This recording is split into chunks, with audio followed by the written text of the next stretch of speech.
Welcome, ladies and gents. Chris here. You can find me at BetBoxing on Twitter, or of course you can subscribe to the channel. Let's talk boxing. There are so many really interesting topics to cover today, topics that are a little bit out of left field, and so I'm looking forward to everybody's input and opinions on all this, so please stick around. So let's get cracking. We'll start off, however, with an update on YERBOSSYNULY's progress. As you guys are fully aware by now, he had that brutal fight with David Morrell Jr. at the weekend, and unfortunately he had to be put in an induced coma following the fight. Now, as boxing fans, this is a real moral conundrum that we face, is it not? It is heartbreaking to see. It's a sport that we love, and we know that it's married with real danger. And I do understand the data out there that says that actually boxing isn't the most dangerous sport out there. There are a lot of mainstream sports that perhaps are even more dangerous in terms of lives lost. There is, however, the reality of the situation that it is about guys that are trying to hurt each other. And so that is a difficult situation that we find ourselves in, is it not? At least it applies to me. I do find it difficult, but I do understand also at the same time that boxing has indirectly as well as possibly directly saved a lot of lives, getting kids off the street, putting them on the right path. So I'm not here to attack boxing, but I always find these moments difficult. Well, in terms of what I think is good news, David Morrell Jr. has put out a tweet, and please forgive me if I'm wrong in my interpretation of this, and if there are any Spanish speakers out there, I implore you to please read the tweet. It's up on your screen now, and either confirm whether I'm correct in my interpretation of this or correct me, because Google Translate has done an abysmal job. He says, according to Google Translate, "God is all great. Thanks be to God. It's better, AIDOS. You'll still be in my prayers, and God allows the recovery to be faster while you're in the hospital recovering." As I've understood this, he seems to be saying God is great and glory to God, thank you to God, that AIDOS is better. Not better as in completely healed, but improving, recovering. You'll still be in my prayers. You'll continue to be in my prayers, and may God allow the recovery to be faster while you're in hospital. If that's the case, then this is great news. We're hearing about some positivity, some progress. Let me know, however, if I've misunderstood that or if I'm correct in my interpretation in the comment section down below. Moving on from that, a real landmark moment I actually think is very problematic potentially in the sport. Rob Tebbett and ID Boxing are away at the WBC convention, and he's reported that the Australian legend Jeff Fenech has been retroactively awarded the WBC super featherweight title after a review into his controversial draw with Azuma Nelson back in 1991. Now, to me, this is a major problem, and I put out a tweet to say, what are people's thoughts on this sort of thing? Is it justice after the fact, or is it a revision of history that prevents certainty in sporting results? Does this also leave the sport open to results being influenced by popular demand? Will we be told that Horn didn't beat Manny Pacquiao, for instance? I personally feel that Jeff Horn legitimately beat Manny Pacquiao, and I understand that I'm in the minority. But are we going to see that sort of thing, because I'm in the minority, be overturned one day? How about Pacquiao against Timothy Bradley, another unpopular result? Now, in that particular fight, I do actually think that Manny Pacquiao won the fight. Nonetheless, I don't necessarily want to see it be overturned. There have been people that have commented on this. We've had Coach Rollins tweet me to say, if this is true, can we go and revisit plenty of BS decisions, starting with Chavez and Taylor? And shout out to Coach Rollins, always respect him. I love chatting to the dude about boxing. But the fact of the matter is, this is the sort of thing that shows you what a can of worms they're opening here. What, we're going to start going back in the sport and changing every historical decision that was somehow controversial? Chuka tweeted to say, typical of Fenech not to let it go until he gets his own way. And that's a good tweet in the sense that when you think about it, you're talking about influence here. You're talking about somebody that continued potentially to moan about a result and push for it to be overturned perhaps, and that's why it's been overturned. Does that mean that fighters that are going to be in positions of influence moving forward are going to be more likely to have results overturned? Bernard Hopkins, for instance, a man of power, Oscar de la Hoya, these sorts of guys, are they going to be able to have fights results overturned, whereas other guys with less influence cannot? Mikey Manifesto said the WBC guy has some great ideas, but he's horrible at putting them into action. This is simply one more example of that. Shout out to Mikey Manifesto. I respectfully actually disagree with him. I don't even see this as a good idea. Now, if you've got a terrible, terrible decision that has just occurred and you overturn it or you declare it a no contest and you order a rematch immediately after the fact, that I kind of get. If one guy wins 10-2 and they end up having him losing, I can sort of see why that sort of thing could happen. But years after the fact, or just to overturn the result completely and give it to the other guy, I'm not sure I see that as correct. Blackfish replied, the WBC is creating another mess, much like they did when they manufactured the franchise tag. It would seem to me that only the NSAC or the BBBOC should have this kind of power, if at all, not a sanctioning body. Eric Hinderaker, the boxing manager, tweeted to say, I hate it, this can't be viewed as legitimate. And I agree with Eric there. Chewy also said, no, we won't see that sort of thing happen because Horn did beat Pacquiao. But again, whilst I agree with Chewy here, the fact of the matter is a lot of people don't see it that way, Chewy. You're in the minority, as am I. So that's the problem with these sorts of things. Do you end up getting shouted down because of a majority viewpoint? Let me know what your opinions are on this. Does it open a can of worms, or do you agree with it and you see it as justice being served after the fact? Moving on from that, get ready, boxing fans. We've got some wonderful news. A fighter more entertaining than rhythm and blues. He's about to grace the pros with his dancing shoes. It's none other than Andy Cruz. According to Taylor O'Higgins, who you can find at Taylor on Sport, Andy Cruz has managed to get out of Cuba. And that could mean that he is defecting to the United States and could be starting a pro career. This is a guy that has his history with Keyshawn Davis. He could be a real problem for a lot of people in the pro game. He's still young enough to be able to adapt to the pros. And as you can see, his skill set is absolutely superb. This is another fantastic Cuban talent. And we could very well see him do some pretty exceptional stuff moving forward. Let me know if you're excited about this. How do you think Andy Cruz would translate to the pros? Moving on from that, let's talk about Anthony Joshua. He gave an interview to DAZN where he said, my life is complicated. Boxing has become a bit complicated for me, but everyone is just trying to make the most of this time while I'm boxing, and they're doing a good job. But it does affect my ring activity, so I'm always just trying to push that stuff away. It's a challenge. I'm just trying to get it out the way this year, so next year I can just focus. I ain't a champion and it's just hurting a lot. So I'm in the gym rebuilding and restructuring everything I have to do inside and outside the ring. There's a lot that goes on outside of the ring in my life, which makes my ring life complicated. So I just need to simplify a lot of stuff outside the ring, and then I can put my full attention in the ring. And once I've got that done next year, I'll be ready. He goes on to say, I don't know with regards to a time frame of when we'll be back. It was supposed to be this year, but I'm going to be in the ring next year. I'll be in the ring when I'm in the ring. I don't want to make statements today and I'll get held to the cross. You know what I mean? When I'm ready, I'll be back in the ring.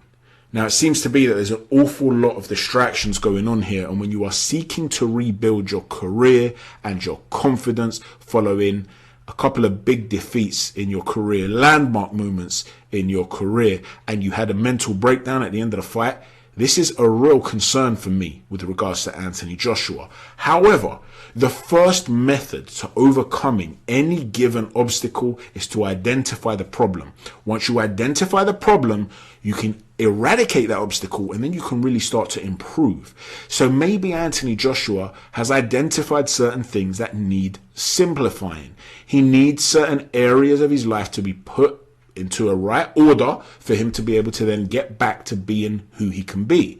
Now, I always found it unusual that he didn't want to commit essentially to moving to the United States and training with Robert Garcia.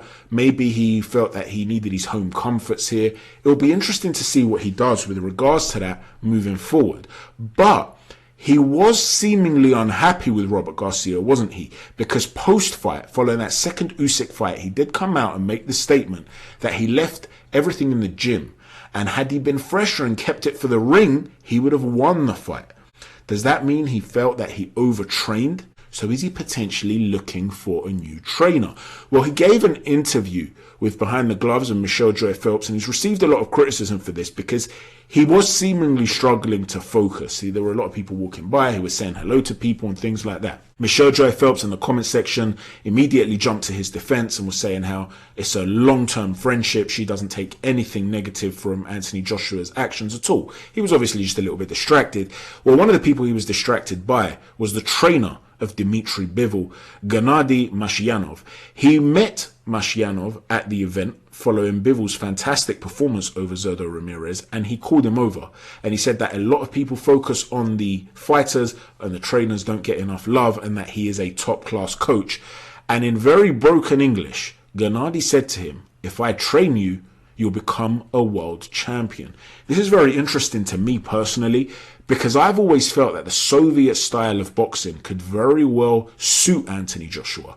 Yes, I understand that Dmitry Bivol is very much about being light on his feet, some movement in and out. Bivol's style specifically is not something that would suit Anthony Joshua.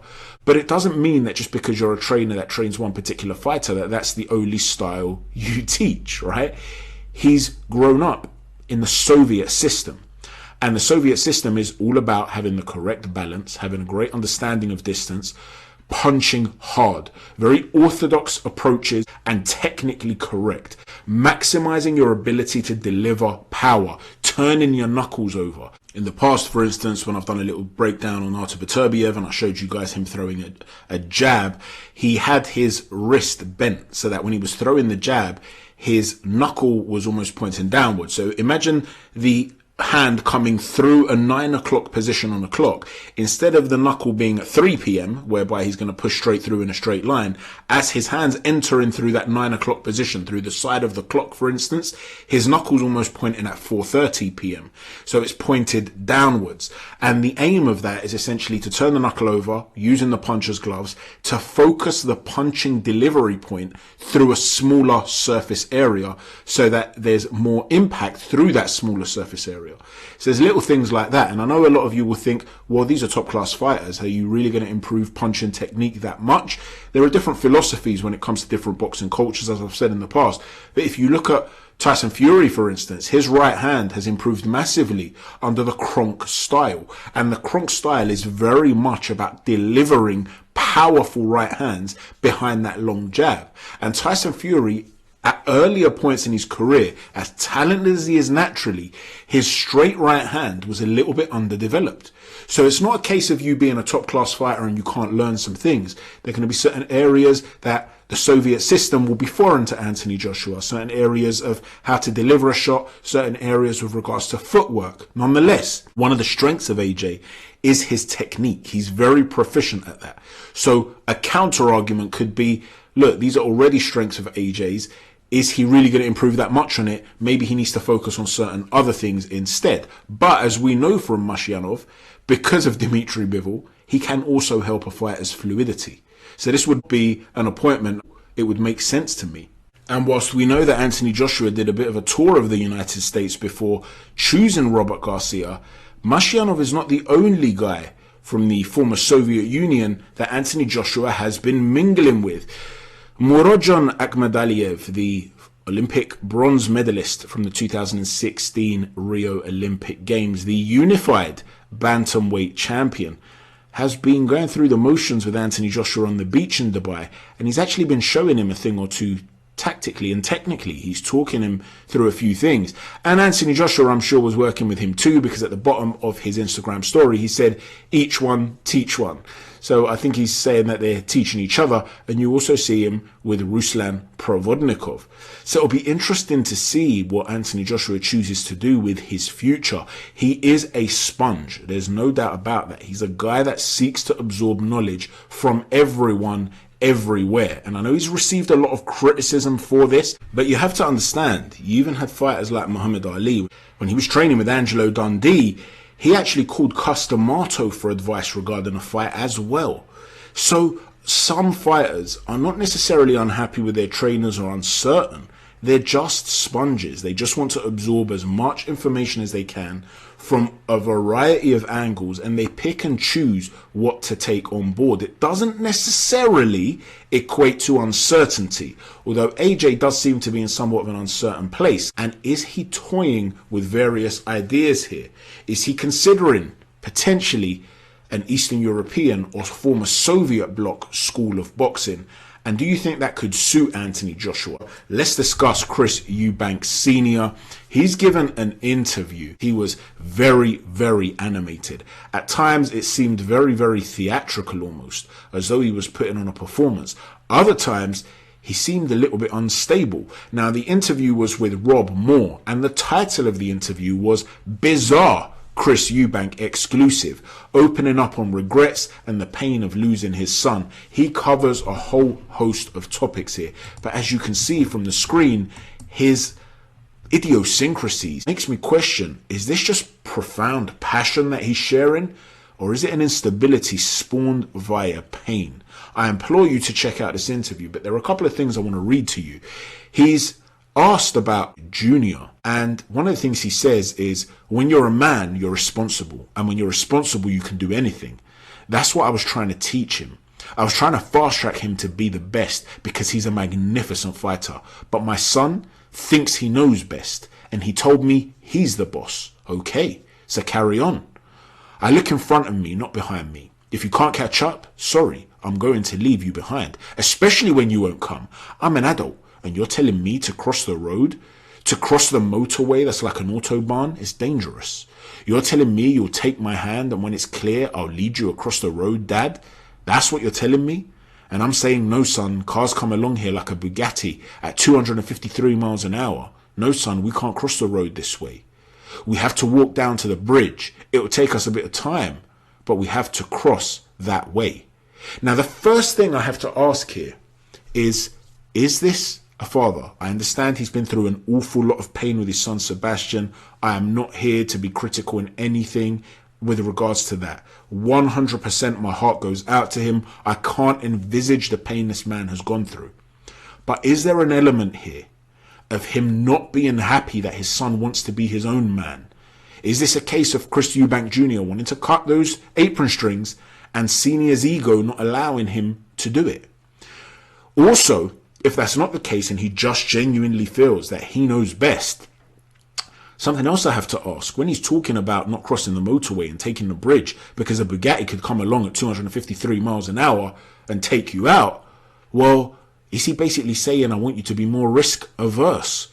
Because Chris Eubank Jr. is at a certain age now where you have to ask yourself, can he afford to go and walk down to the bridge, this major detour, and cross the bridge? The middleweight division right now is not on fire.